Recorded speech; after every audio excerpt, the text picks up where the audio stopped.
To create a new test class, I will go to my source test Java folder and I will select the root package, and then I will hold Control button and click on it and select new and then JUnit test case.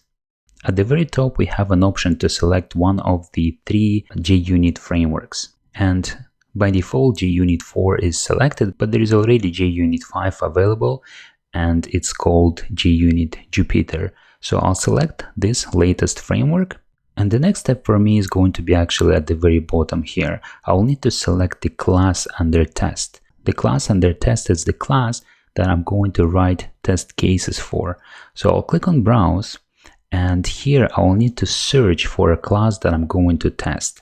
And I'm going to test user service implementation. It's in my history. I can remove it from the history and then search for it again. And it starts with user service. And here I have user service implementation class inside of my service implementation package. So I'll simply select it and click on OK. So the next step for me is to add class name and then provide its package location.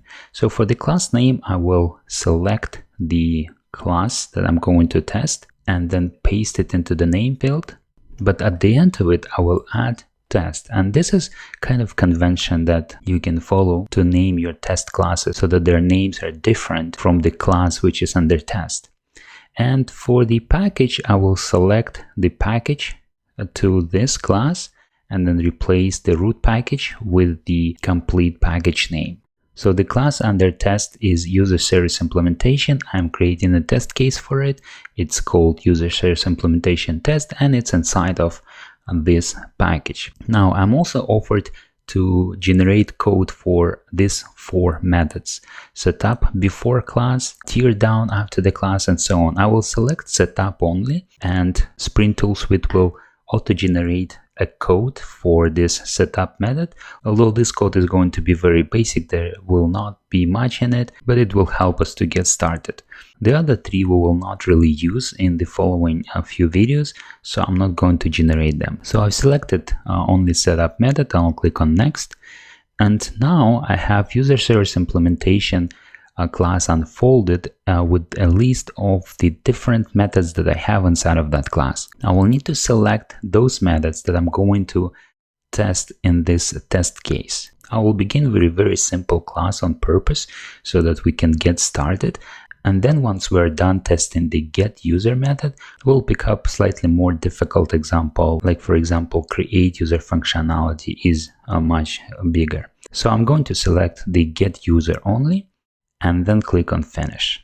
Now if you get this window popped up, this is because we do not have JUnit 5 on the build path, and this window should pop up once only.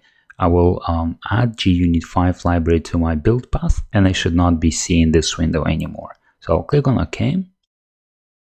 And here we go, JUnit 5 has been added to our build path, and we have a very simple test case created, user service implementation test class. We have the setup method created with annotation before each, and we have only one test method added, which will fail if I run this test because it calls fail function right away. To quickly run this test case and see if it's working or not, I will right mouse click and then scroll down to choose run as and select JUnit test.